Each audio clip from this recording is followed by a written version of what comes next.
What's up, you guys? If you're seeing this on YouTube, you are seeing the live replay. I am live on TikTok a little bit earlier than usual, so let's see what questions that people have for us today.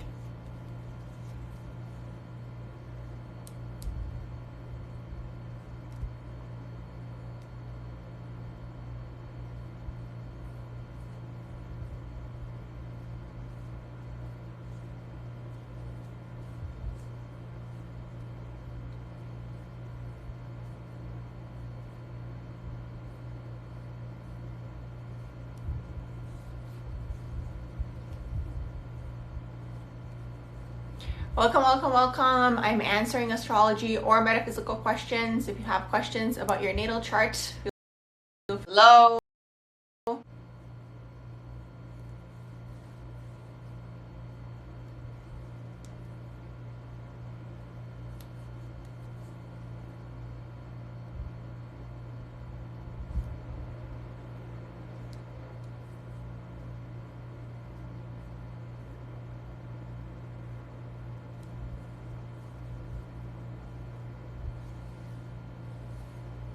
Welcome, welcome, welcome to all the people joining. If you guys have any astrology or metaphysical questions, feel free to comment below.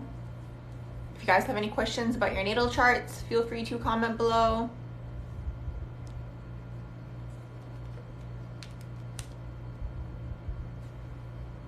Charts or astrology. Hi, that Miles Marion. How are you doing? If you guys have any questions about metaphysics or your natal charts, feel free to comment below, or astrology in general.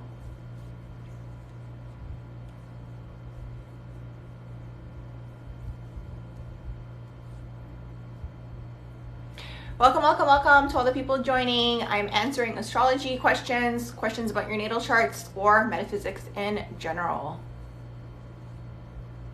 You got told that you have a Sagittarius moon and you have no idea what that means. So your moon sign is going to be all about your inner world, how you truly feel deep down inside.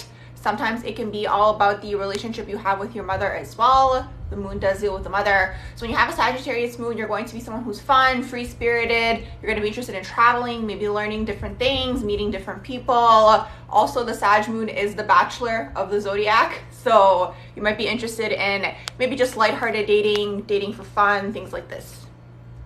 It does depend on the rest of your natal chart though. Hey, Dan Miles Marion, I'm doing well too. I'm glad you're doing well.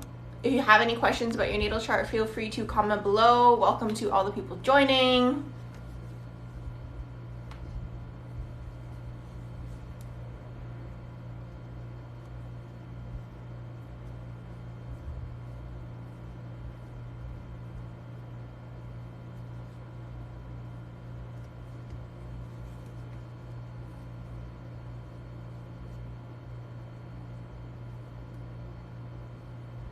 New moon in Aries, what to expect? Honestly, new moon in Aries usually happens around the same time every year. So it's all about beginnings, and it's all about beginnings overall because it is the equinox as well. It kind of depends where you live in the world. So whether it is spring equinox if you're in the northern hemisphere, or if it's fall, in the southern hemisphere. But overall, new moon in Aries is just new beginnings, starting things. It's all about just like fresh starts because it is the equinox energy as well. Welcome to everyone joining.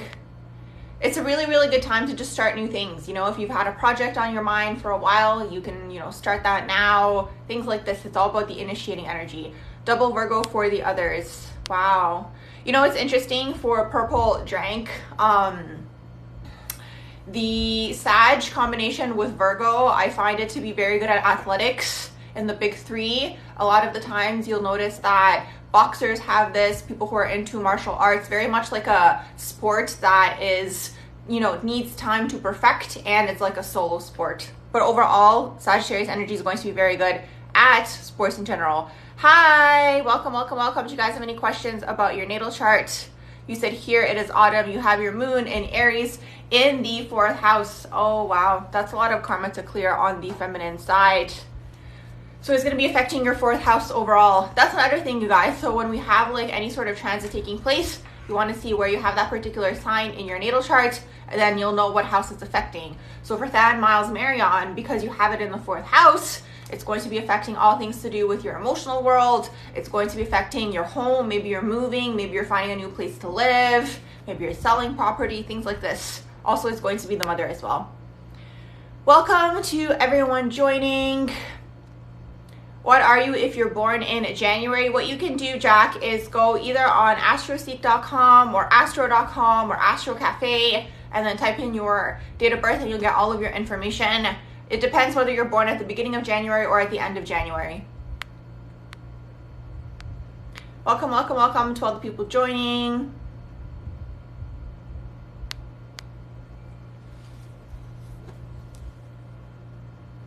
Let me know if you guys have questions about your natal charts or metaphysics in general.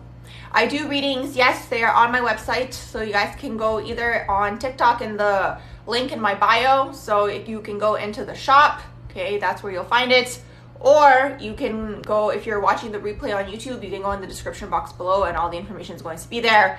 My readings are 45-minute video readings that I send you. You guys can watch it as many times as you'd like. I go in your natal chart in depth, so you can send me an email. Thanks so much for the likes, you guys. Welcome to all the people joining. Let me know if you guys have questions about your natal charts.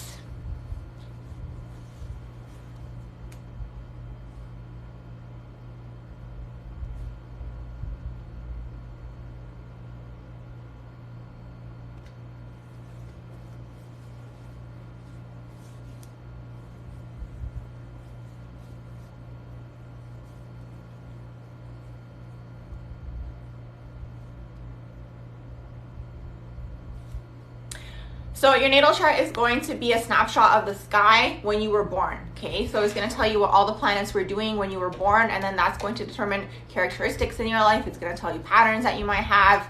It can give you insight as to what careers you can do, your family, your home life. It tells you absolutely everything. You're going to just watch today. You're still working. Yeah, I know. I was thinking, I was like, I'm on a little bit early, so let's see who joins.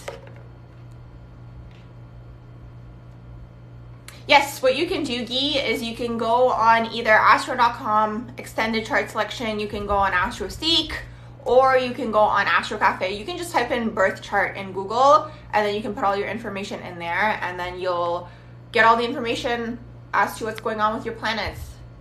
You also need your time of birth, though. That's another thing that you need.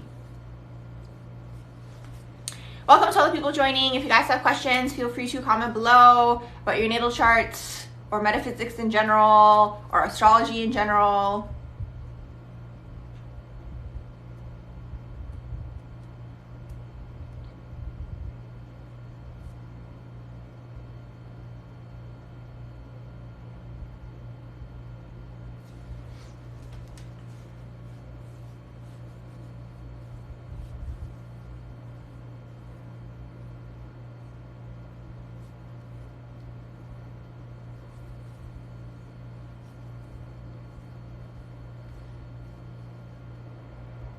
What do you think about 9 persona chart, especially ascendant persona? What is it in general? I haven't heard about persona charts. I haven't looked into that.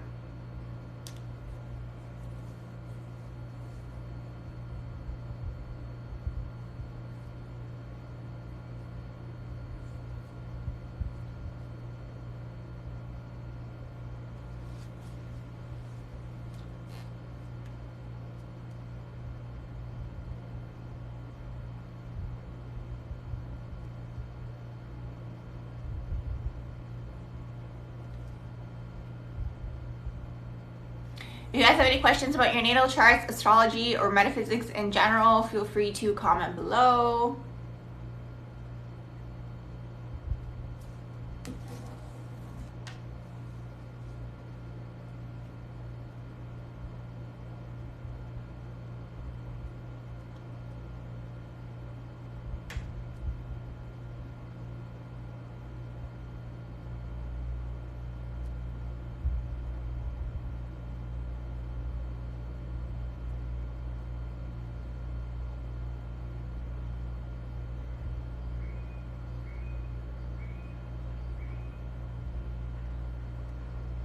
Pluto and Aquarius, what does it bring to you, Capricorns? Honestly, a little bit of relief. You guys have been going through it these past few years.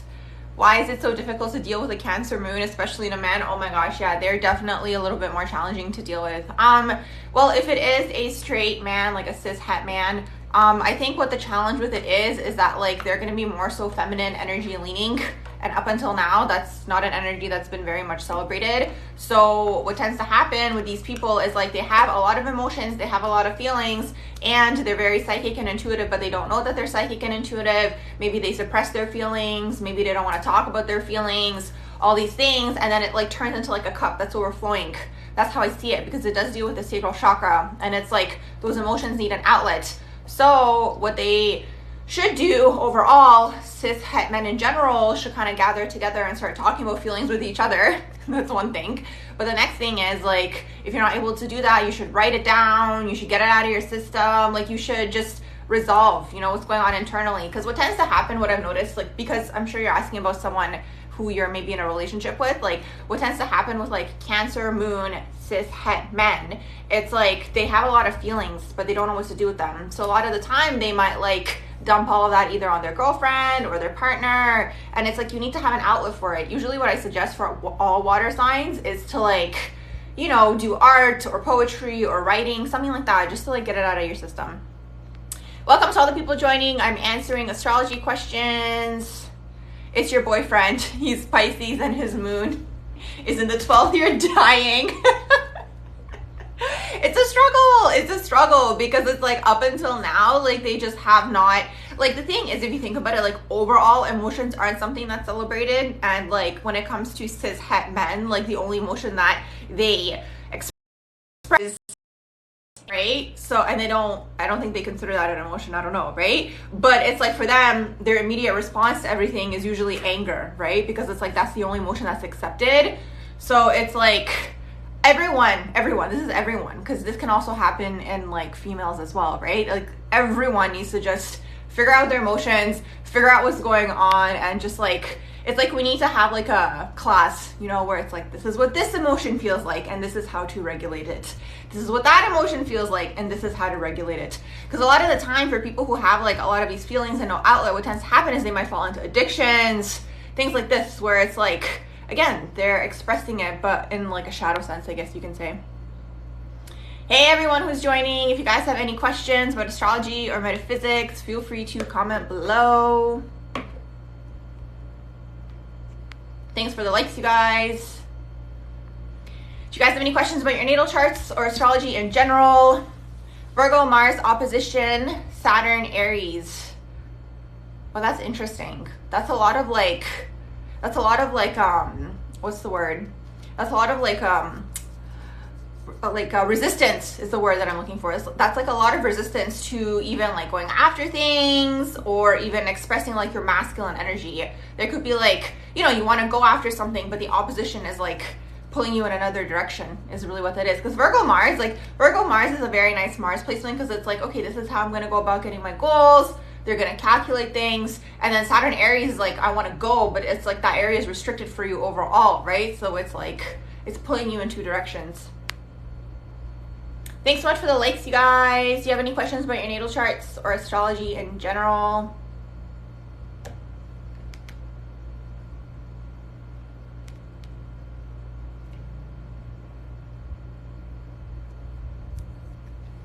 What are your thoughts on Jupiter 9th house Cancer?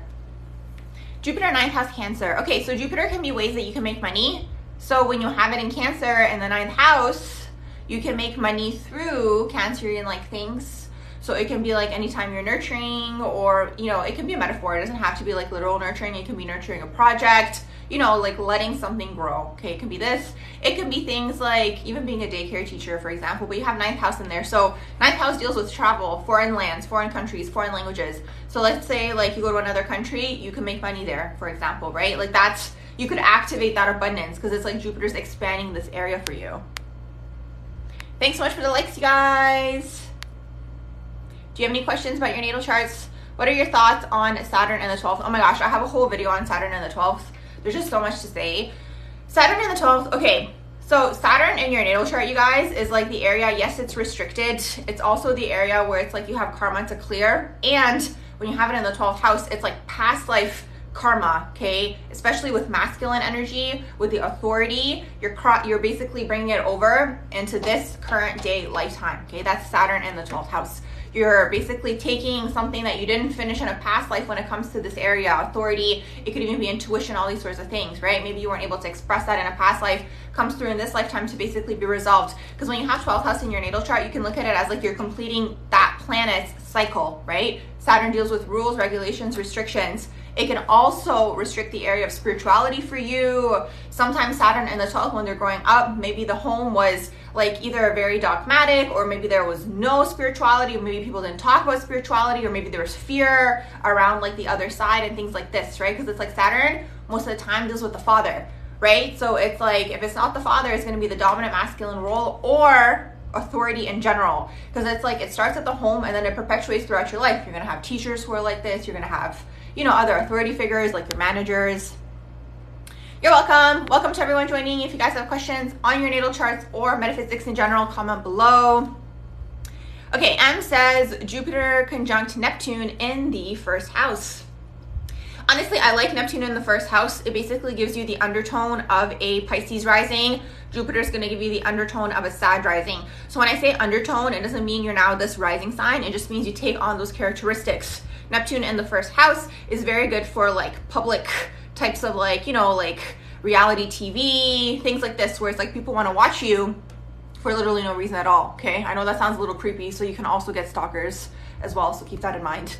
But that's Neptune in the first house. You know, so you can take that to your advantage. You can start like, you know, a channel where you do like the most mundane thing. It could be like, oh, this is how I organize my house, and people are going to want to watch you, right? That's Neptune in the first house. It's this dreamy vibe, right? Obviously depends on the rest of your natal chart to see what's going on. But there's also even been musicians who have had Neptune in the first house as well. It's very much that like dreamy energy, right? It's basically taking on that Pisces rising quality, right? And then you have Jupiter, so it's expanding this area for you even more. That's Jupiter.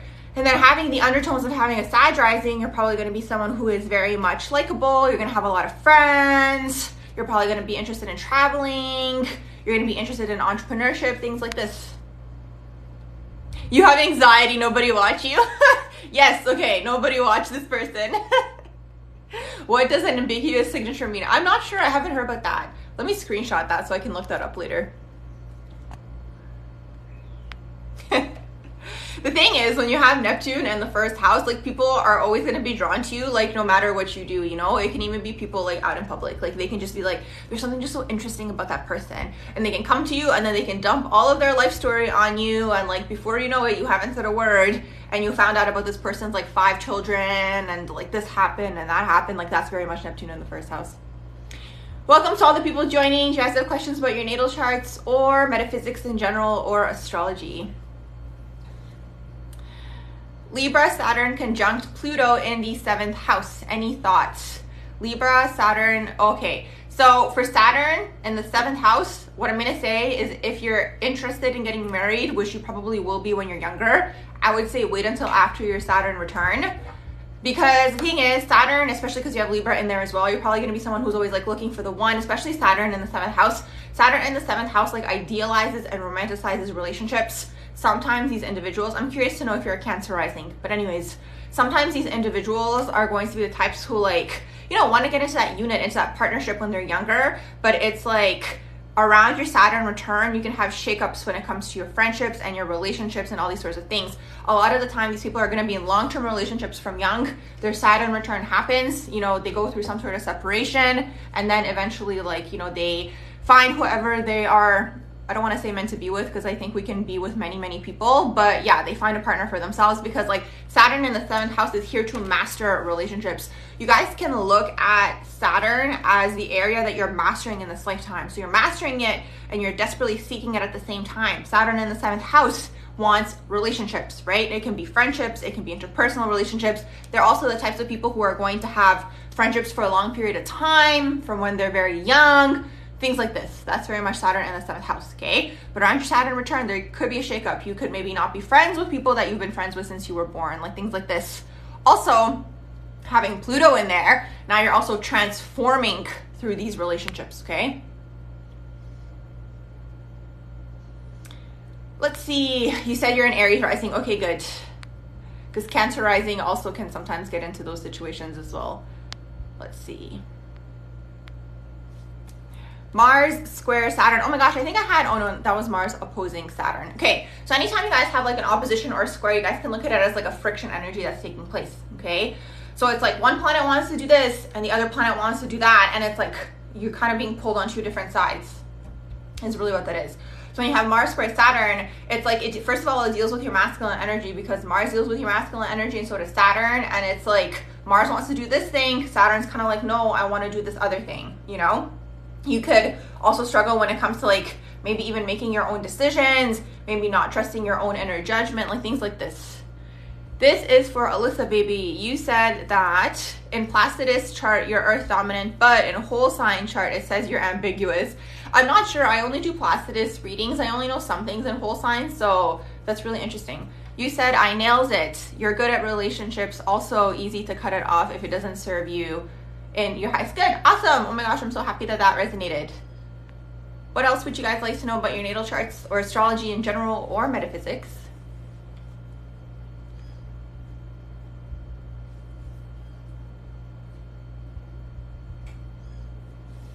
Welcome, welcome, welcome to all the people joining.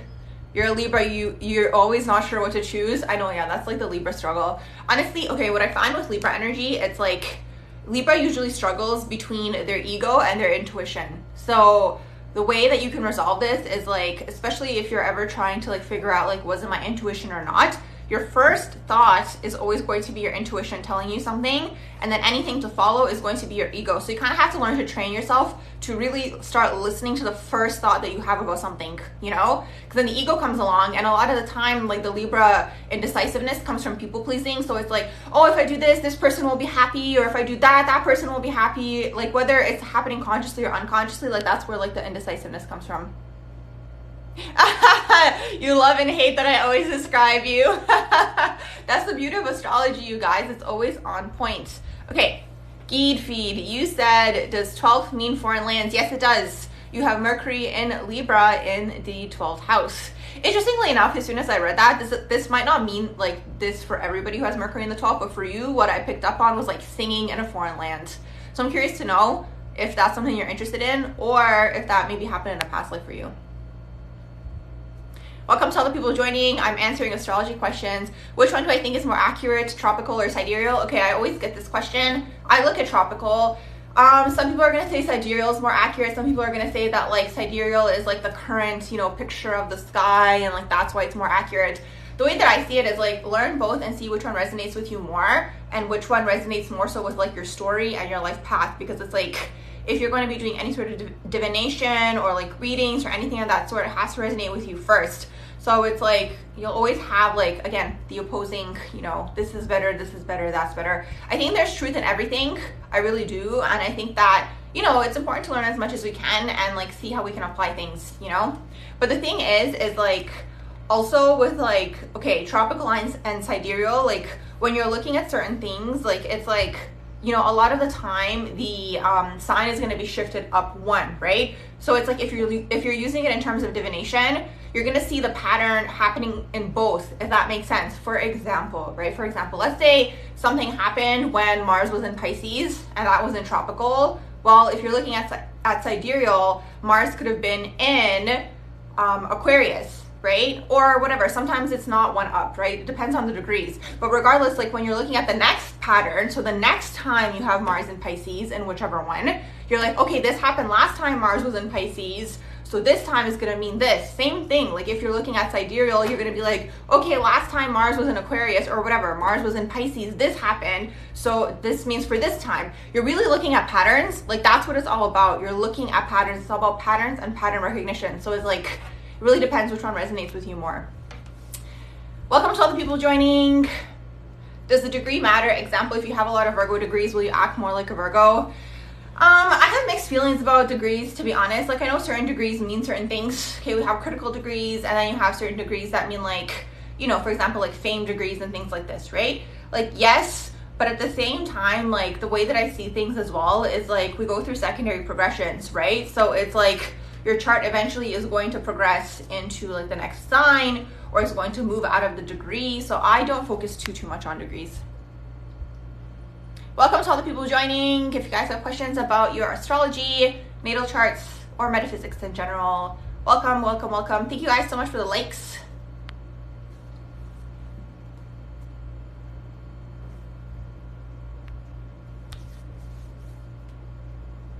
Thank you for the likes, guys. Welcome to all the people joining. I'm answering astrology or metaphysical questions.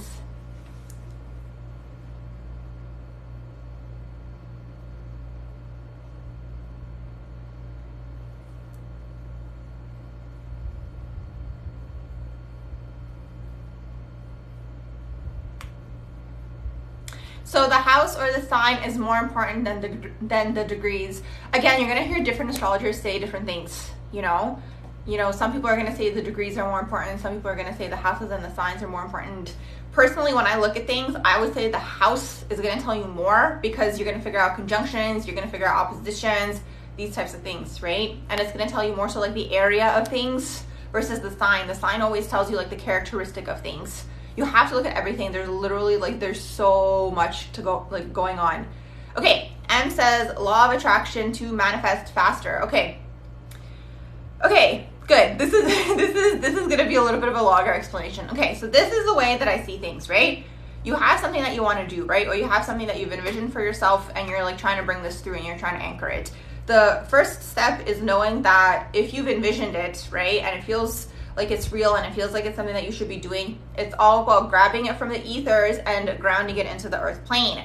But now the question is, why is there a lag, right? There's a lag happening in terms of, you know, what you see in your mind and by the time it actually manifests. So the question is, what is this lag, right? There is a lag. The lag is, it depends what density you yourself are at, okay? And the density you're at depends on the frequency you're vibrating, and that depends on your emotions and your emotional standpoint, and that's connected to belief systems, it's connected to sometimes trauma, it's connected to programming, all these sorts of things, okay?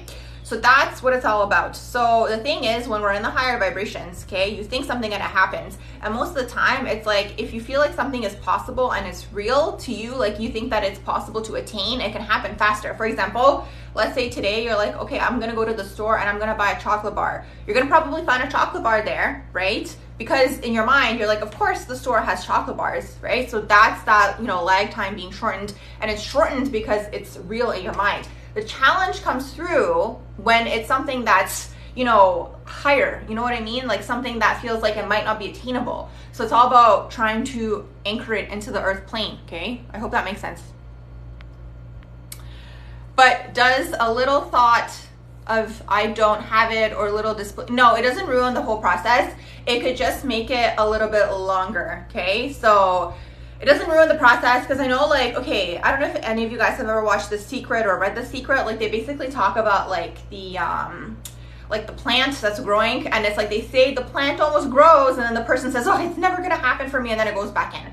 I don't think it's that fast. I think you can have moments along the journey where you're like, oh, it might not happen, but you kind of have to still keep doing it. I have something that I call the law of stubbornness, and it's kind of like if you keep persisting at something, there's no way for it not to come through.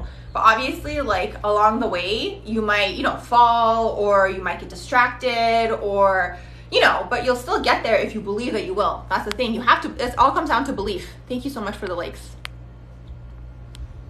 It all comes down to belief is really what it is. Belief in the self, belief that it's possible, these types of things. And along the way, you also, another thing that I'll say also is no worries. Another thing that I'll say also is be open to changing yourself is also important in terms of especially if you have a huge dream, because it's when you think of something in your mind, right, you're tapping into the psychic realms, and these things are super high vibrational, because again, there's no resistance up here, okay? There's resistance down here on the earth plane. Yeah, it's really hardcore down here, but up here in the psychic realms, there's no resistance. So it's you have to match that. So you have to kind of spend your time thinking about, how can I match that thing? What's the belief system that's in the way? It's is it this belief system? Is it this limiting belief? Is it this thing? These types of things. Okay, Geed Feed said, a few months ago you kept seeing angel numbers on car license plates. What should you do when you see them? Different people say different things about angel numbers. This is my perspective, okay? Because I went through the whole look it up on Google and see what it means, but after a while they all kind of start to mean the same thing. It's like, oh, you're on the right path, like whatever, right? So it's like, what I'm gonna say is figure out what your numbers are, because everything comes down to numbers, you guys, okay? It's really important to know this, okay? It all comes down to numbers, and everyone kind of has like a code, okay? That's what astrology is. It's a code, okay, that you've incarnated, okay, into this earth plane having, right? So everyone has a certain code, and it's like you're gonna notice that there's certain numbers. Like even when I do readings for people lately, what I've noticed is like, let's say someone's born on the 7th, right? This person's born on the 7th, and it just so aligns that when I'm doing the reading, it's gonna be a 7-day, right? Or adds up to 7. Like there's numbers that follow people around, right? So it's kind of like you can start to take advantage of this. Like you have to look at everything. Look at even your numerology. Look at your day number. Look at your whole birthday, what that adds to. And you're going to notice that there's patterns. Sometimes I've noticed, like even with people's birthdays, there's numbers that basically are in their natal charts as well in terms of like the houses, right? Let's say, again, I'm just going to use number 7 again, right? Let's say they're born on a 7-day. Well, they might have a lot of 7th house energy in their natal chart. Like it's just something that I've noticed. So it's like 7 is going to be something that's significant to you, right? So it's like now when you see 7, when you're out somewhere, like for me, for example, like when I see one of my numbers, I'm like, okay, I'm meant to be here right now. That's what that means to me, is really what it is. So you kind of have to like really figure out like what it means for you. But alternatively, you can also look up angel numbers on Google as well. Okay, M says Gemini moon 6th house opposing Sagittarius Venus. Oh, that's interesting. And it's in the 12th house. You know what's interesting? Like what I would say for that is like you would be the type of person who'd be interested in dating around, but because you got the 6th house, 12th house energy, it's going to make it a little bit more like serious, I guess you could say, like a little bit more on the emotional side. Also, what I'm going to say for Gemini moon in the 6th house, you could go into overthinking with that energy as well.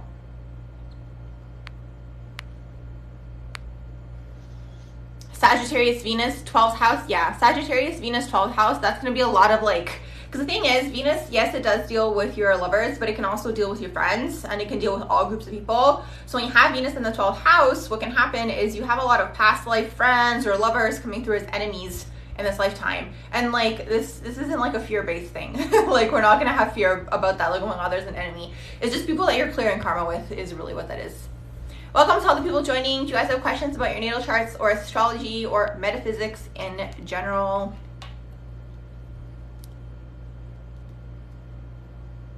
Yeah, they all mean the same thing. That's what I'm saying. Yes, exactly. That's why like I stopped looking them up a while ago, because it's always like you're on the right path, or what you were thinking about means like it's accurate. Like, you know what I mean? So you kind of have to like start, you know, going in a little bit deeper to be like, what does this mean if I'm seeing this all the time? What is it confirming for you? Because the thing is, like, it's interesting because even if you look at numerology, a lot of the meanings for the numbers in numerology actually comes from the houses in astrology. So it all kind of, you know, starts coming back down to astrology at the end of the day. What do I think about Feng Shui? I think it's real. I definitely think that it's real. I definitely think that there's like, everything comes down to energy, right? And another thing is like, you know, it really depends, like, in terms of your living space, like you want to be very like weary what you're bringing into your living space. Like I know sometimes people love like antique things or like things that have been like passed down through the family line for like generations, but sometimes that stuff can have like the densest like energetic attachments to it, you know what I mean? And it's like sometimes that can even open up a portal, but anyways, that's like a different conversation for a different day. So you really have to like feel it out. But yeah, like what they tell you in Feng Shui, like at the end of the day, like what I'm going to say is like it comes down to discernment, you know? But some things like I totally agree with, like not having plants in the bedroom, the TV in the room, like things like this. And you know what's funny? I always felt that intuitively, like in terms of having a TV in a room. But you know what's funny though? Like when I was a kid, I don't know if any of you guys ever watched The Ring. That movie literally, like, oh my gosh, it was like the worst movie to watch because I used to have a TV in my bedroom. So I literally thought Tabitha was like gonna come out of the TV and like come for me. Like I could never watch a horror movie after that again. Anyways, do you guys have any other questions about your natal charts or astrology or metaphysics or energy in general? Energy work?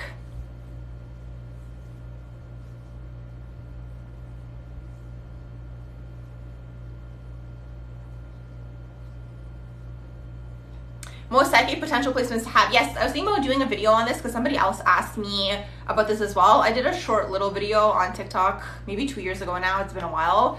Okay, I was thinking about this yesterday. So moon in the first house is going to give you psychic undertones because it gives you the Cancer rising. Now with that being said, Cancer rising is going to give you psychic undertones.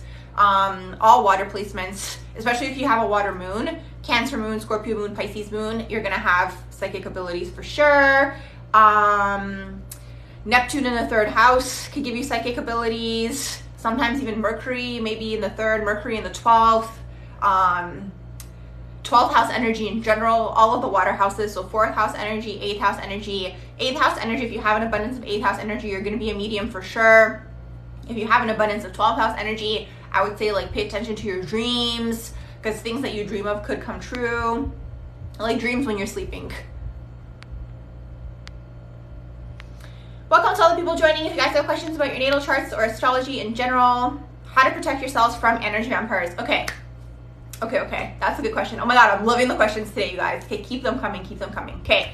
So yes, you have the basic things that everybody's going to say to you where it's like, yeah, you know, you can have boundaries. Yes, you can have boundaries. You know, you can take baths, salt baths. You can take walks in nature, these types of things. Yes. But what happens is people who have a lot of light energy, like light energy and healing energy, and they're just like vibing high, like naturally, like without doing anything, you're always going to attract energy vampires. So with that being said, you're going to have to really learn to develop discernment because it's kind of like you want to learn to energetically block them from even interfering with you from like the get-go. So you can think this in your mind, right? If you sense someone coming towards you, you can just think it. You can just be like, I'm putting up a shield energetically to not have my energy siphoned or anything of that sort. But what I will say also, a lot of it comes down to healing as well, because it's like sometimes the energy vampires can come through and they can kind of like pick up maybe on like a wound that you have and then like drain you from that wound. So for example, in the collective overall has, the way that I've seen it, they have 3 major wounds. I've added a 4th one in there. So the major wounds in the collective are based on the chakras. We have the root chakra. The root chakra is going to be financial security, finances, security, overall, survival, like these types of things, okay? That's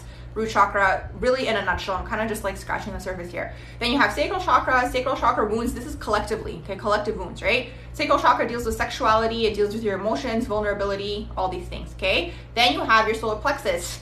This is one of the biggest wounds, okay? This is where your power gets siphoned off of you, okay? It's gonna be in your belly area, so you're gonna feel it when someone comes through and they're trying to cord themselves to like basically pull you down, okay? So you're gonna have to develop strong boundaries in here. You're going to have to, you know, have faith in yourself, belief in yourself, these types of things. Abandonment wound is in here as well. So when I say abandonment wound, this is a collective wound because it's like people always want to naturally fit in with other people, right? They want to be accepted, they want to be loved, all these sorts of things. So it's like, you know, from young, let's say you weren't accepted or you didn't fit in, you now have this abandonment wound. So it's like when you grow up, you might kind of, you know, compromise your beliefs and all these sorts of things to kind of fit in or whatever it is, right? Even like, let's say if you're tired, right? Like, let's say you're someone who's like, okay, you know, you've been hanging out with your friends, you're tired now, and you're like, okay, I want to go home, but maybe you have the abandonment wound, and you're like, oh, I shouldn't speak up or I shouldn't say anything, and now you're being tired. So it's things like this, right? So, you know, you have to heal these things within, right? And the 4th one that I've added in there is grief, okay? That's the heart chakra. Let's see what else you guys saying in here. I'm going back up. Most common sign and most rare sign. That's a good question. I'm not sure. I'd have to look into that. Energy vampires love to touch spiritual. Yes, spiritually strong people. They do. They're always going to try to drag down spiritual people. And energy vampires most of the time have narcissistic traits. Okay, so I have a video on this on my YouTube channel. I have a metaphysical playlist, you guys can check it out if you're interested. I think I have a video. Okay, there's 2 different videos. I have one called energy siphoning and energy binding on the earth plane, so you can check that one out. And I have another one called narcissism on the earth plane. The narcissism on the earth plane, I go a little bit more in depth as to how narcissists operate and how like what's actually happening energetically behind the scenes. Because with narcissists, what happens is like narcissists, you can kind of look at them as an empty vessel, right? And then they see a being of light and they basically want to siphon off of that being and they kind of take on all of their characteristics. So people think it's the narcissist who's like the person that's like doing the things and having the ideas, but they're actually taking it off of the being of light. Okay, so I hope that makes sense. Let's see. Geek Feed, you said you dreamt about a book that went missing and it was in your dad's room and you woke up and you found it there. See, you got to listen to your dreams, you guys. Everything, okay, at the end of the day, like everything originally originates in the spiritual planes. Okay, it all starts in the spiritual planes. So it's like if you're looking for answers, if you're looking for anything, you can always ask, your team or your guides, or even just, I honestly, all of that I just see as you from the future. That's the way that I see it. So you can ask, your team or whoever, right? Yourself from the future to show you in your dream, right? Anything you guys want to know.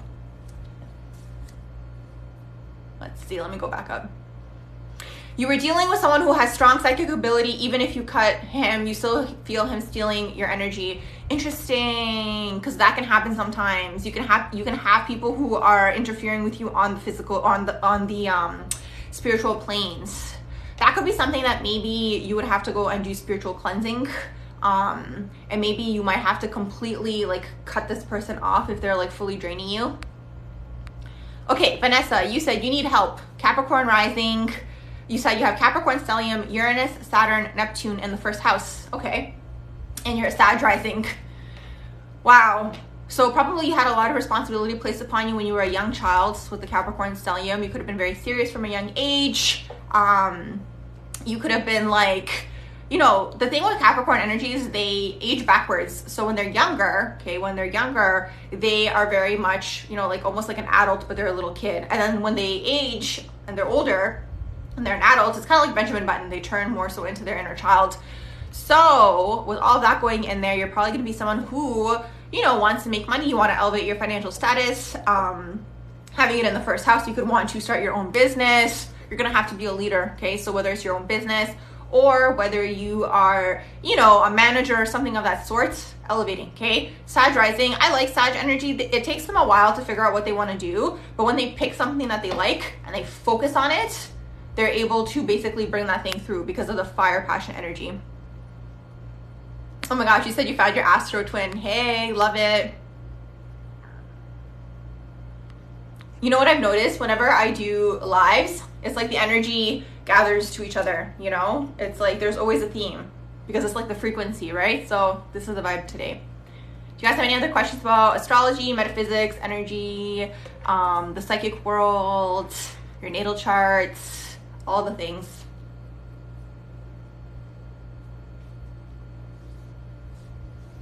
The ego in your natal chart is too real. That's funny.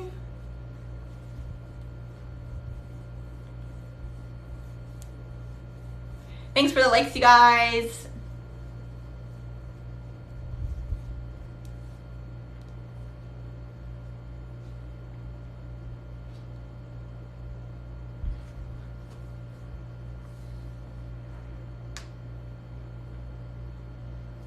How to heal the abandonment wound. Okay, good question. Oh my gosh, I'm loving today's live. Okay. Honestly, it comes down to picking yourself and just not caring. That's like the name of the game, It's just doing things you want to do, things that you like, letting yourself shine, being who you truly are. Obviously, at the end of the day, as long as you're doing it in a positive sense and it's affecting anyone negatively, that's important to understand.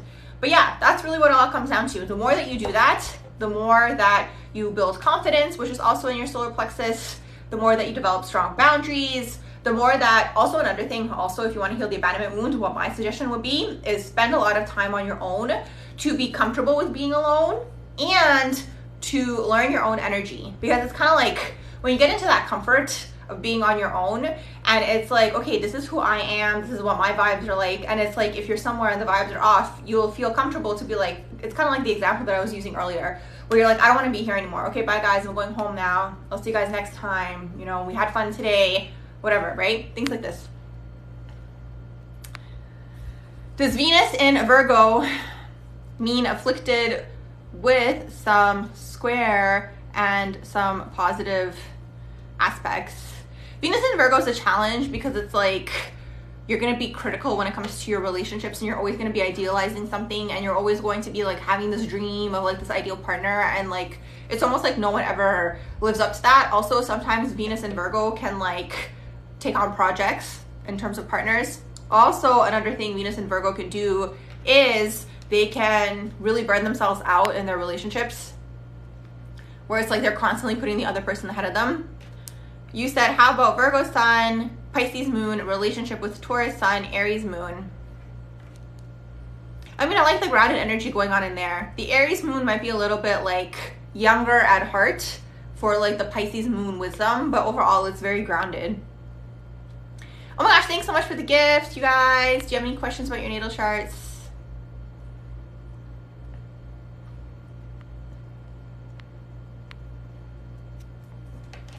Let me know below. Natal charts, metaphysics, and astrology overall. Any thoughts on all Lilith placements in Capricorn in the 10th house? Okay, for Lilith in your natal chart, it's kind of like your dark side. So for Lilith, what you guys need to do is like, you kind of have to look at the sign you guys have in there and what's the dark side of that particular sign. So for Capricorn, when you have Lilith in Capricorn and the 10th house, which is Capricorn energy as well, it's like this energy will do anything to get to the top. That's the thing. Honestly, it's like, it can be like detrimental sometimes, you know, where it's like they're gonna throw people under the bus, they're gonna maybe like screw their other colleagues over, things like this. So just like being weary that you have this energy within and integrating it, that's all you can really do. Welcome to all the people joining, and thanks so much for the likes, you guys. Pisces rising and Sagittarius moon at 17 degrees. Best career choice.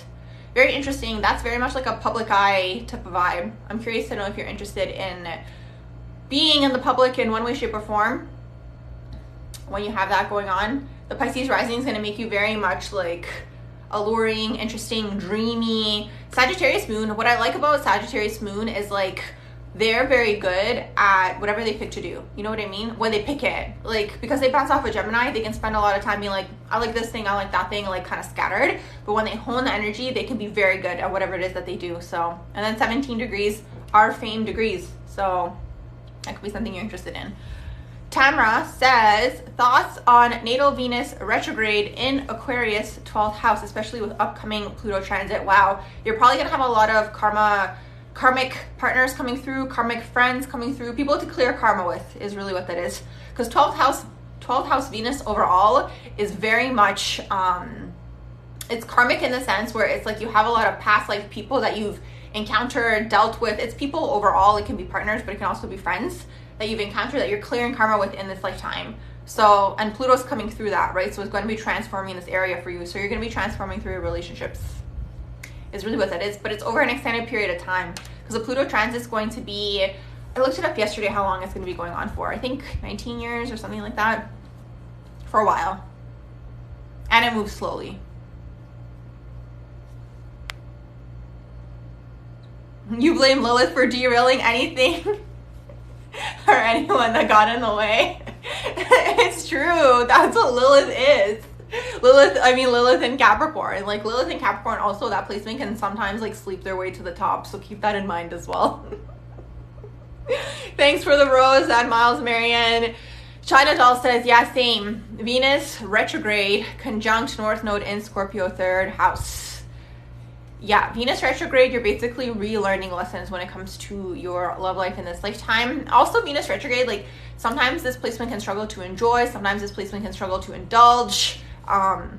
You might not even, because you have Venus in Scorpio, you might be secretive when it comes to your relationships. You might not show how you feel. You might think you're being obvious, but then you're not being obvious. That could be Venus in Scorpio. Sometimes Venus in Scorpio too can very much just like hide like their partners. Like that's also Venus in Scorpio. You might never know like what's going on with them, who they're dating.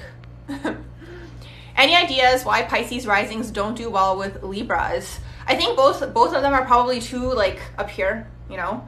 Libra's very much like, woo, I want to have fun and like love and like high vibes and these types of things, and so is Pisces rising, you know. So maybe like they can never like find each other and meet. Do you know what I mean? Where it's like Libra's doing this thing, Pisces is doing that thing, and they're like both trying to make a plan, but they're both kind of like, they're not both flaky. Like I would say Libra's more flaky than Pisces, but Pisces like it's a struggle to make a plan with them, because for them it's like, oh, like I'll wake up today and see how I feel, you know. With Pisces rising and Libra, like, you know, let's say you have a friend you know? And for you guys, like the only time you guys hang out is when you like bump into each other like at the coffee shop. Like that's the only time you guys hang, because it's like you can never make a plan. And Libra's like always busy, and Libra always has like backup people to like hang out with. Yeah.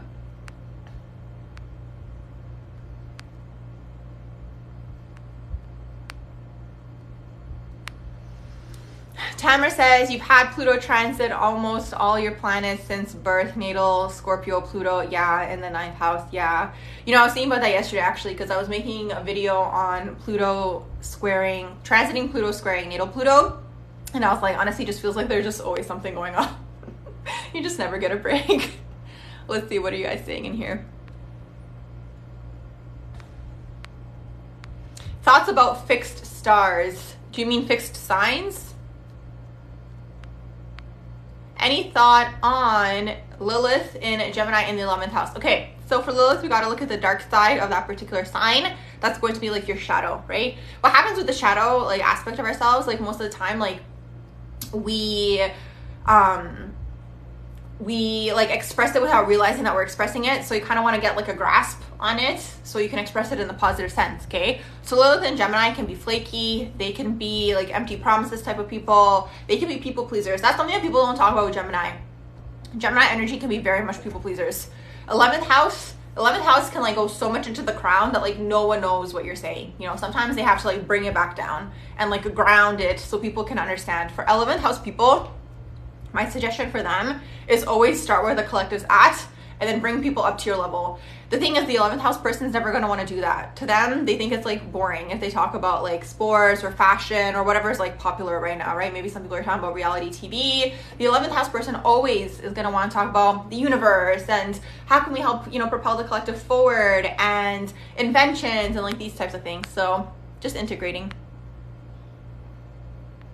Welcome to all the people joining. I'm answering astrology questions. Natal charts, astrology, metaphysics, energy, anything to do with this world. You guys can comment below. Thoughts on houses. Sun in the 1st house, Mars in the 12th house, and Leo. Yeah.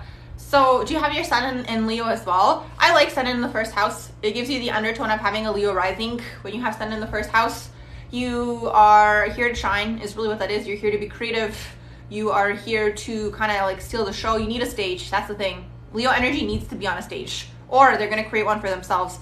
So it's like either they're getting the attention in a positive sense or drama is going to be happening in their life. For the Leo energy overall, it's like all publicity is good publicity. That's the vibe. You know, as long as they're getting the attention's on them, they're happy, right? So the thing is, it's like whether you're doing this on purpose or not, you're always attracting, because it's the sun, right? It's always there. If it's cloudy, if it's raining, that's the Leo energy. And another thing with sun in the 1st house, what might happen is like you might feel like you have to always be uplifting other people. So just like knowing that like you don't always have to be like the positive one and keep everything like high vibe. Mars in the 12th house, what I'm going to say for Mars in the 12th house is like, there's a few things about this placement. The thing is the 12th house energy, okay, so a few things going on here. 12th house energy, you're closing out a cycle from a past life, okay? So there could be things around conflict that you're closing out in this lifetime that you didn't get to complete in a past life, or even in terms of your ambitions, you're coming through to complete that because you have it in Leo as well. Maybe in a past life, you never acted on some sort of dream or ambition that you had. Maybe you wanted to act, maybe you wanted to do theater, whatever it is. Like Leo's on such a huge range as long as you're expressing yourself creatively, right? But the thing is, Mars in the 12th house can get lost up here, you know, and like the ideas and the dreams and the visions that they might not act on it. So you have to figure out a way to basically contain that, okay? Create a container for yourself. Maybe create like a plan or like a way to go about getting the goal that you're trying to get to. That can be Mars in the 12th, because the thing is, they're going to be very good at taking the visions and anchoring them, but they need the direction, you know, that's the thing. So you can create that for yourself. Let me go back up. Pros and cons of Venus and Jupiter in Virgo. Okay. I'm curious to know what house you have it in, because the thing is, Venus and Virgo, okay, Venus and Virgo can be very practical when it comes to relationships, but they can also be very picky. They can sometimes take on projects, they can sometimes become critical in their relationships. The suggestion I have for Venus and Virgo is like, you know, find a partner where you guys kind of want to grow together, you know, where it's like you guys are on the same page in terms of that, so you don't take on the project, because that's the thing. And like sometimes Venus and Virgo can burn themselves out in relationships. Jupiter and Virgo can be very good when it comes to making money, okay? Because they're going to sit down, they're going to be like, this is how I'm going about this. And same thing with Venus and Virgo, right? Because Venus can sometimes also be about money. It can also be about your indulgences. So that's the thing. Jupiter's going to be like, hey, this is the plan, this is the schedule. We're going to go according to schedule. We're going to go according to plan. Like, thanks so much for the follow. You guys check out my YouTube channel too. It's called Barbara Talks. I go way more in depth in there about everything. Capricorn and Leo romantic relationship. I can see that working. The Capricorn energy is going to ground the Leo energy. Yeah. What should you expect with Cancer Mars transit for your natal Chiron plus Jupiter in the 5th house Cancer? Okay, hold on. Cancer Mars transit for your natal Chiron. Okay, you have all of that in the sign of Cancer. You might have a lot of healing going on around like your creativity and all these sorts of things. Because anytime, okay, this is what you guys can do, just so you guys can even do it for yourselves.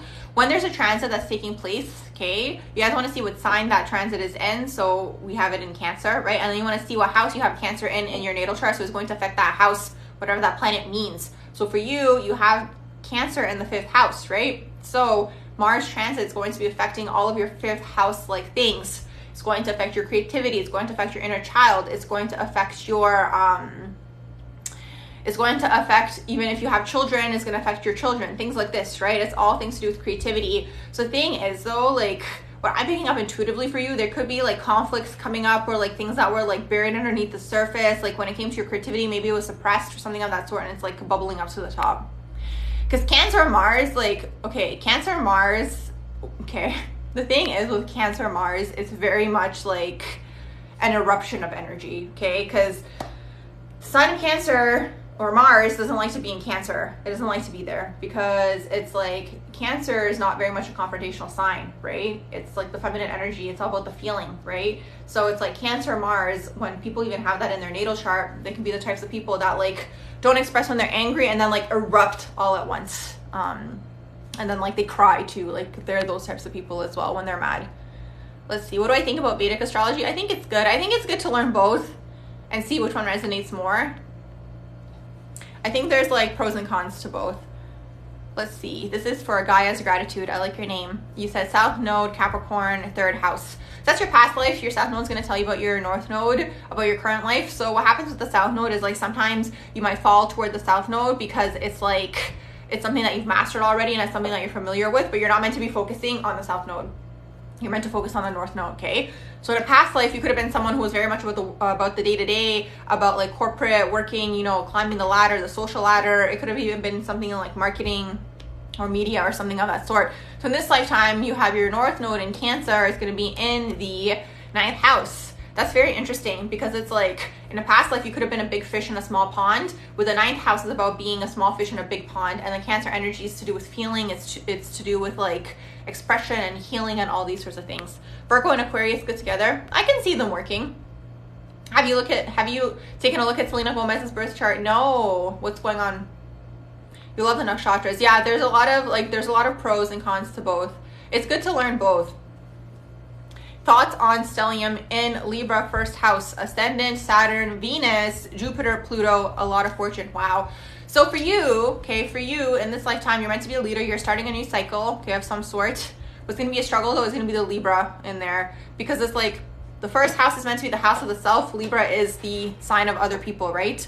So one of the biggest things you might have to break through is like being okay with leaving people behind and kind of going off and doing your own thing, and like knowing that like no matter what you do, you're always going to attract people that are on the same vibe as you, regardless of what you're doing at that point in your life. Because sometimes Libra can struggle with like codependency, fears of being alone, all these sorts of things. And then you got all this karma going on in here. You've got Saturn, you've got Pluto. Yeah, it's like very much transformative for you. But overall, 1st house, you're meant to be, you know, the leader, number 1, starting something new, entrepreneurship, managers. Like you're going to have to be in a job like that where you're like the best.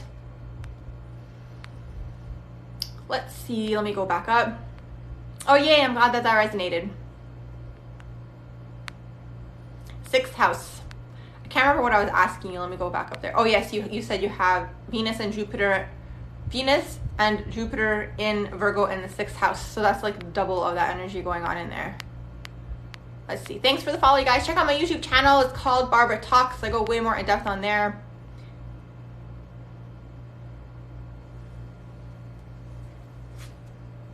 Selena is out there and lovable, but has her sun in the 12th house, so you find that conflicting.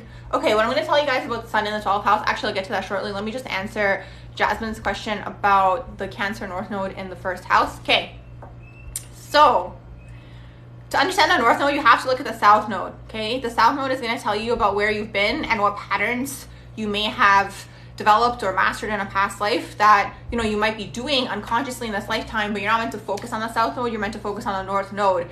They say that like when you complete the North Node that we cross out of the Earth plane, so you can look at the North Node as something that you're working toward. They say North Node is your destiny in this lifetime. So North Node in Cancer in the first house, that means you would have had South Node and Capricorn in the 7th house. So your past life could have been very much about other people. Maybe you were even a provider. That's the first thing that I thought of, actually. Maybe you were a provider for the household, things like this, right? So you come through in this lifetime now where it's like it's all about you, right? Because it's the first house. You're here to now focus on yourself. You know, in a past life it was all about other people, and now in this lifetime you might have that tendency because it's like you've mastered that, you've already done that, but you're not meant to do that in this lifetime. You're meant to focus on yourself. It's a lifetime about the self. You know, what do I like to do? What are things that interest me, right? Doesn't mean you're being selfish. You will find people along the way that will match your vibe. Thank you for the bros. Okay, so for Selena Gomez's natal chart, her sun is in the 12th house. You're gonna see this with a lot of singers. I have seen so many singers have sun in the 12th house. For the reason being is like you're clearing a lot of karma with a lot of people. Okay, that's how I see sun in the 12th house sometimes. It's like, okay, 12th house people in general accumulate a lot of karma over the, you know, lots of lifetimes that they live on this earth plane, right? A lot of the time 12th house people are going to be old souls. They're going to be people who is like either their last lifetime, specifically sun in the 12th. I've observed that, right? With musicians and all these sorts of individuals. Just something that I've observed. It's not like a rule, and astrology is just something that I've noticed. And the thing is, it's like because you've accumulated karma with a lot of these people, the way to clear the karma with them is when you're basically clearing it all at once. You know what I mean? That's why you're going to notice a lot of public figures or musicians, specifically musicians, people who are in the arts, okay, are going to have sun in the 12th. But they can be motivational speakers too. It kind of depends on the rest of the natal chart. So let's see.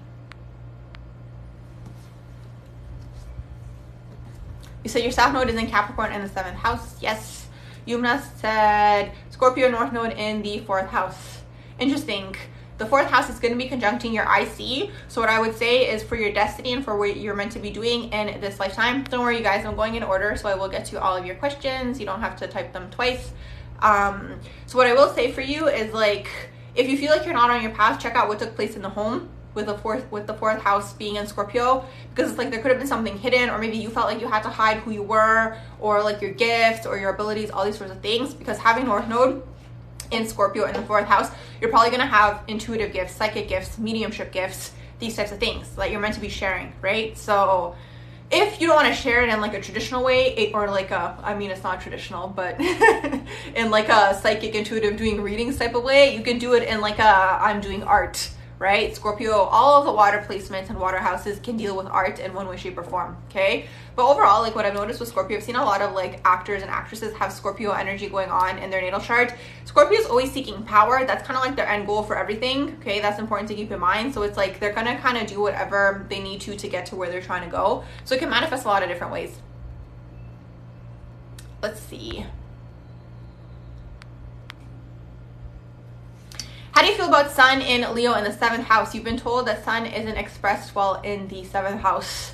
The thing is, what I'm going to say about that is like the sun in the 12th house, it's like a lot of your identity is being created through other people. So, you know, if you can kind of overcome that and like, you know, overcome, you know, the whole energy of you fearing being alone and feeling like you need other people to do things with you. Like maybe you have your own dreams, goals, and desires, but it's like maybe you're kind of like, you know, where you're like, oh, I don't want to do this because I don't have this friend coming with me to this dance class or whatever it is, right? So like if you overcome that, you can still shine, you know?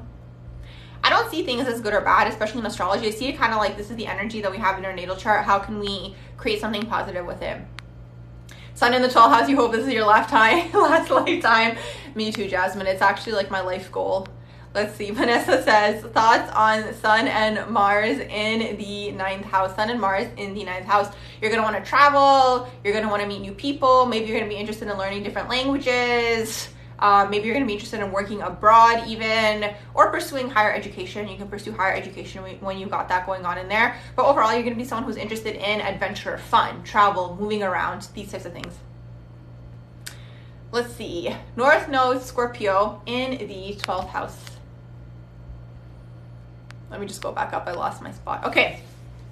North Node Scorpio in the 12th house. Okay. So that means your South Node would have been in Taurus in the 6th house. So in a past life, it could have been a very earthly type of life, right? Maybe you were a doctor, something out of the sort, where you were healing, right? You're still healing people, but it could have been a very earthly type of way. Maybe it was even like a veterinarian or something of that sort. It was kind of like slow and steady wins the race. You slowly build towards something. Now you come through with Scorpio 12th house, where it's like, you know, have a lot of psychic insight. You have a lot of, you know, of these gifts, right? Where it's like you're intuitive, you're creative, you are very healing, because that's also the healing house, right? So it's just a matter of like seeing what it is that you want to do, because it's like that can be on a huge range. Scorpio can sometimes deal with other people's money as well. Sometimes financial advisors are healers, right? Because they're helping people heal their finances. So it can be things like this. Anything to do with sex, death, rebirth, joint finances, the occult, hidden things, right? In society, you're kind of bringing them to the surface. You could even be like a sex therapist, for example, right? Something like this, like Scorpio in the 12th house. It's like things that are taboo and hidden. You're bringing them to the surface to basically help people heal. Gaia's Gratitude says your South Node is Capricorn and is conjunct your Lilith. What is South Node conjunct Lilith like? Yes. So you're clearing through shadows, okay? So Lilith is all about your dark side, and then your South Node is going to be your past life.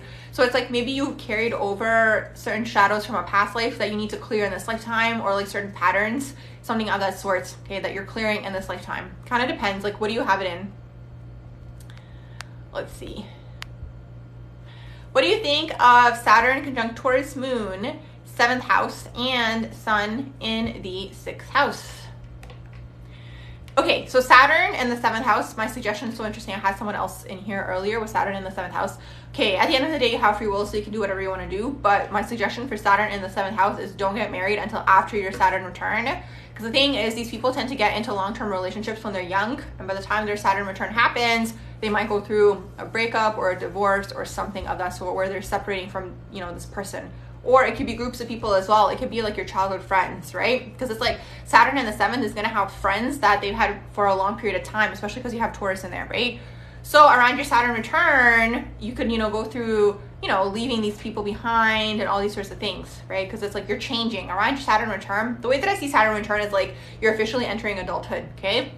And then on top of that, it's conjuncting your moon, which is really interesting. Saturn conjunct moon can mean several things. It can mean maybe the parent took on both roles within the home. You know, it can maybe be the mother who took on the mother and father role, or maybe the father took on the mother and father role. Or it can be the parents are very much like on the same page when it comes to parenting, like these types of things. Saturn conjunct moon. Welcome to all the people joining. I'm answering astrology questions, so feel free to comment below. What are your thoughts on Venus and Pluto in Scorpio in the 11th house? It's so hard to make friends. Yes. That's the thing. Okay.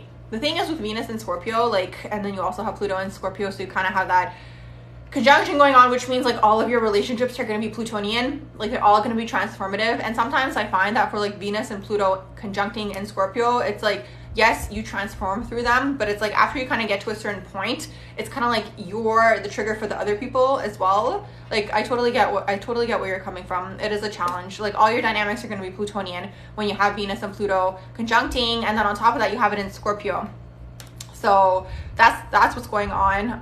Another thing that I will say is Venus and Scorpio can sometimes be very secretive in terms of their relationships and who their friends are and their partners and all these sorts of things. You have it in the 11th house, so that also deals with groups of people.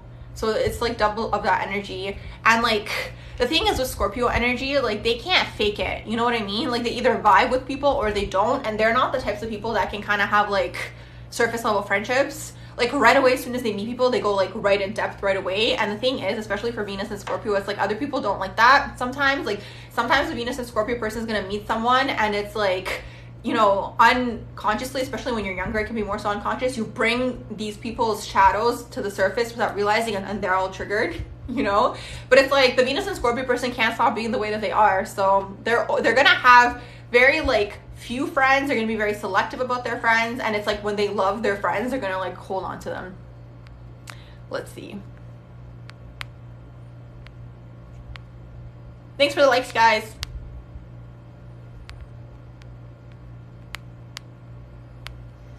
Third house, Capricorn, 22 degree South Node, 22 degree Lilith. Ha ha ha. What do you do?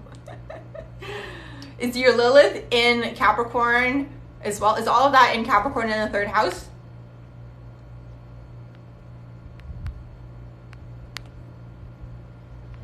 Wow, that's hardcore. It's so funny. You know, anytime I do a live, there's always like a theme, because like, you know, your vibe attracts your tribe, right? So I had someone earlier in here who also was Lilith and Capricorn. What I was saying for Lilith and Capricorn is like, these people are going to do anything to get to the top, like in terms of like whatever goal they have, whether it's like in a company, they're trying to get a promotion, or whether they're trying to like, you know, get into a certain like social group or social status, to the point where like they might sleep their way to the top. Like they'll do anything, you know, they might screw people over, they might, you know, like be snakes. I'm not saying this is you, but that might happen when you have Lilith going on in there, because it's like you have to look at the dark side of that particular sign, and that's the dark side of Capricorn. Capricorn is like, we just had Pluto in Capricorn, right? And it's like, you know, Pluto in Capricorn was very much like extreme capitalism, if you think about it, right?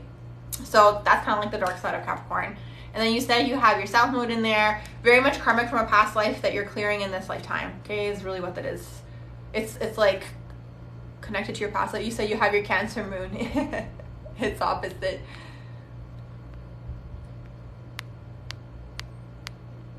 You heard moon in 6th house could have harmed animals in a past life, and you're a vet care assistant now. That's interesting. I can see that. The moon can deal with past lives. That could make sense.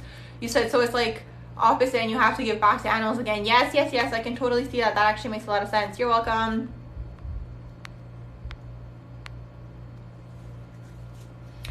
Gemini sun, moon, and Venus all in the 7th house. That's all to do with relationships, is really what that is.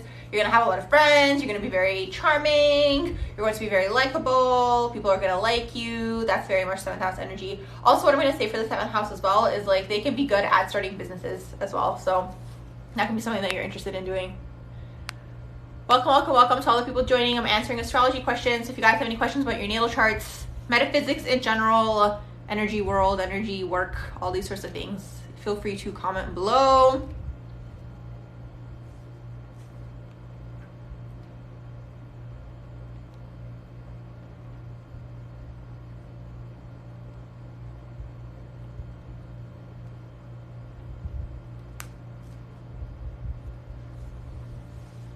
Aries sun and Jupiter in the 6th house.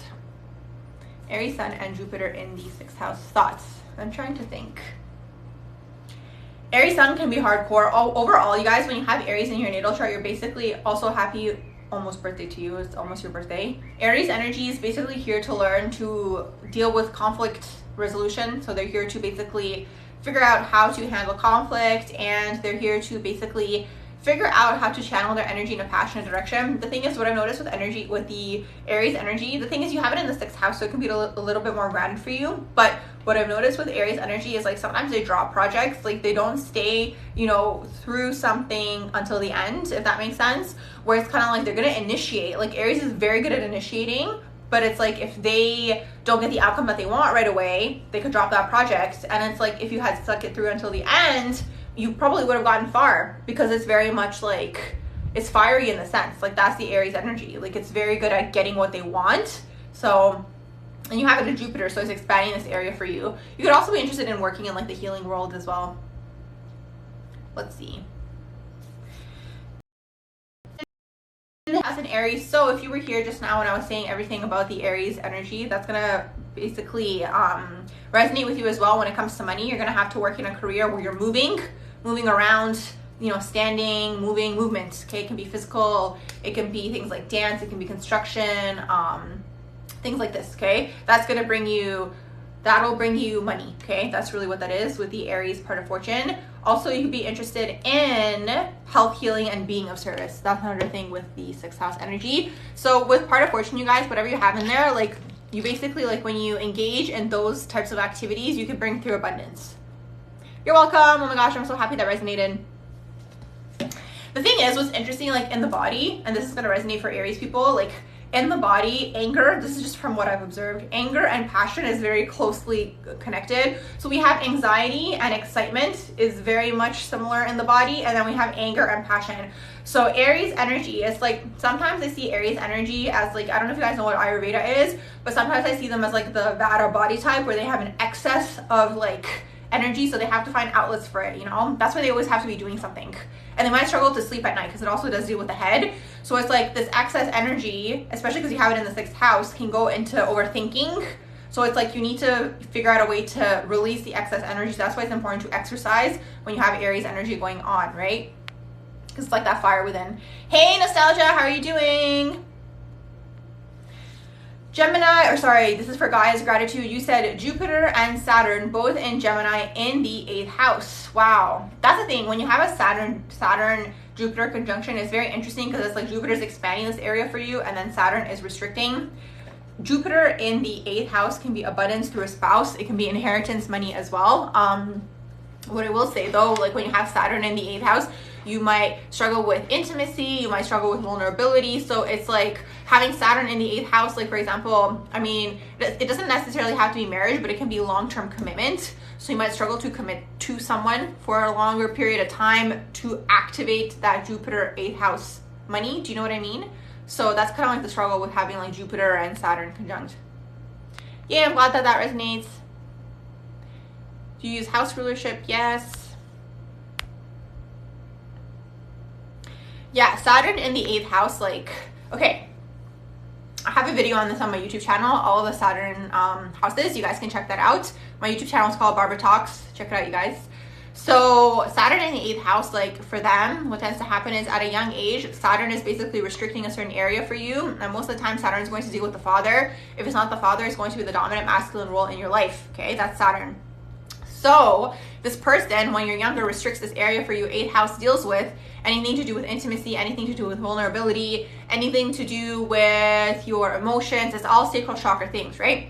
And the thing is, when you have this area restricted, it now affects your ability to manifest. That's why it's important to heal, right? So it's like if anything took place and maybe you're struggling to be vulnerable or you're struggling to share your feelings and your emotions, for example, right? You're gonna struggle to manifest because it's in the same chakra, right? It's kind of like, I mean, the thing is, like, I don't know, I don't like using the term blockage because people like freak out when you say blockage. We can just look at it as like an energy congestion. Your energy is congested in a particular area, right? It's focused in there. There's something that took place. So what happens then with Saturn is like it starts off with the dominant masculine role. Usually it's the father, but if it's not the father, dominant masculine role, and then it perpetuates throughout your life. It's going to be then your teachers who restricts you here. It's going to be then your authority figures. It's going to be then your bosses.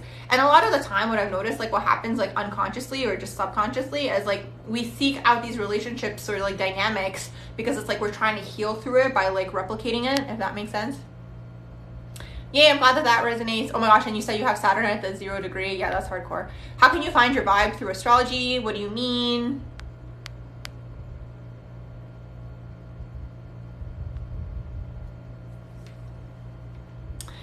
What are your insights on Sun, Mars, Mercury, and in Libra in the 5th house, but it's ruled by Scorpio Venus in the 6th house? What I'm going to say about that is you're going to have to integrate a lot of your shadows. Thing is, like, Libra wants to leave everything, what's the word? Libra wants to leave everything, like, you know, just like surface level and fun and just like, you know, surface level is really what that is. Scorpio is going to make you go deep, right? So if you integrate your shadows, you're probably going to be able to activate the goodness that takes place, right? In terms of, you know, expressing yourself creatively with the 5th house energy going on in there. Welcome to everyone joining. If you guys have questions about your natal charts, astrology, or metaphysics, I'm going to be on for a little while longer.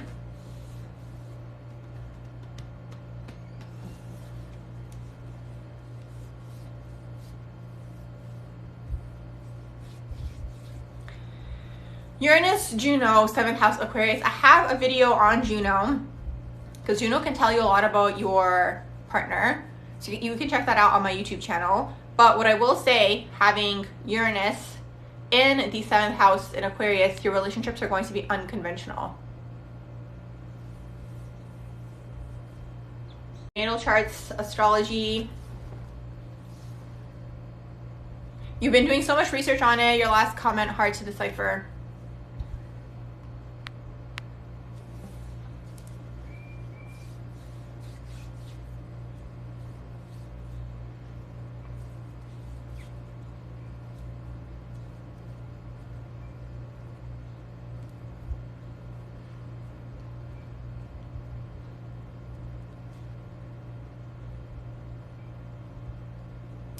What else would you guys like to know about your natal charts, astrology, metaphysics, energy work, anything within that world?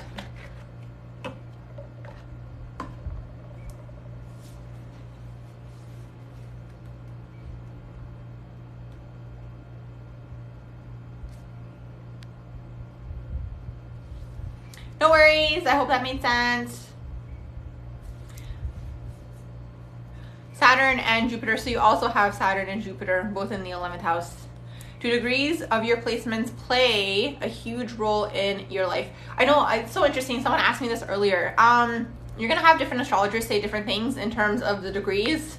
The thing is, when I look in someone's natal chart, I mainly look to see, do they have 0, do they have 29th degree, and certain other ones like can tell you a little bit more about your personality, but I wouldn't overly focus on it, like, because I look at secondary progressions as well. So it's like we progress out of that, right? Especially the internal, like, personal planets, like they move, right? So it's like, even if you have a degree, like, it's not going to be that way forever, you know?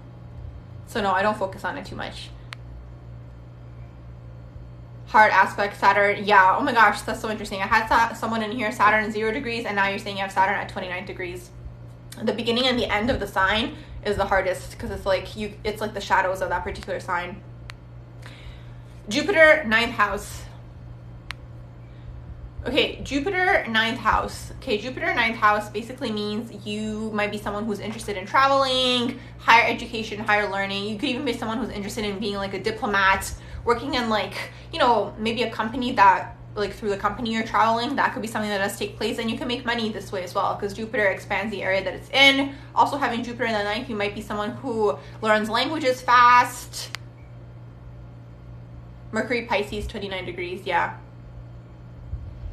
Oh, hey, welcome. Oh my gosh, I'm happy the algorithm got you here too. Check out my YouTube channel too. It's called Barbara Talks. I talk way more in depth on there. I talk and talk and talk. Saturn at 28 degrees, yeah.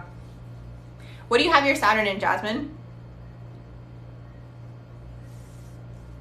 Let me know if you guys have any questions for the people who are joining about your natal charts, astrology, or metaphysics in general, or psychic world in general, psychic life, these types of things.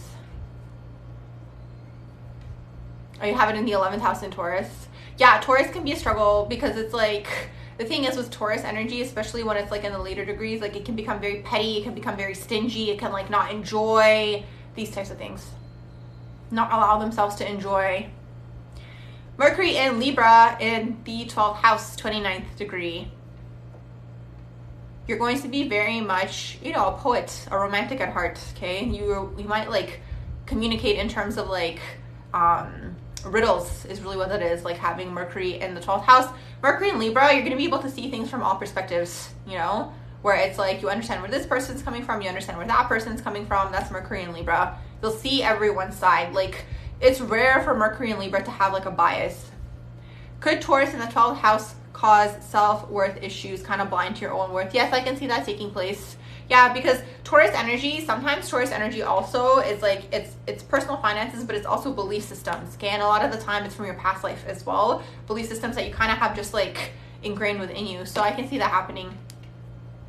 And then 12th house is carried over from a past life overall. Thanks for the likes, you guys. Let me know if you guys have any other questions about your natal charts or astrology in general.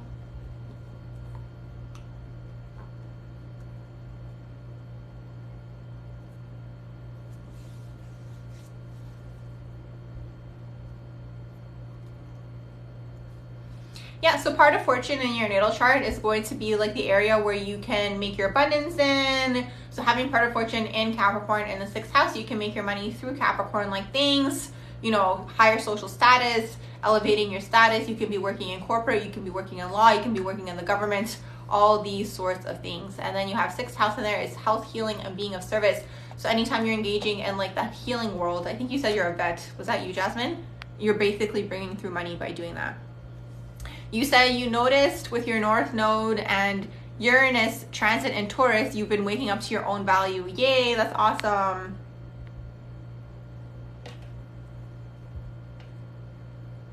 Fortune in Aquarius, 2nd house next to the moon.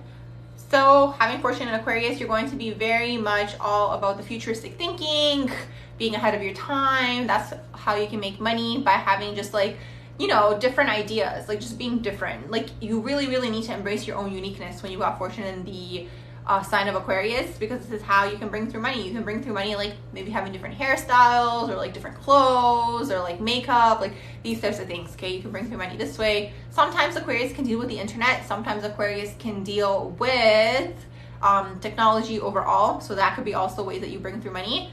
Also, maybe you can work through the internet as well. 2nd house is personal finances. So what I like about fortune in the 2nd house, kind of like when you're making money, you're gonna make more of it, you know? All right, you guys, I'm gonna sign off now. I hope you guys have a beautiful rest of your day.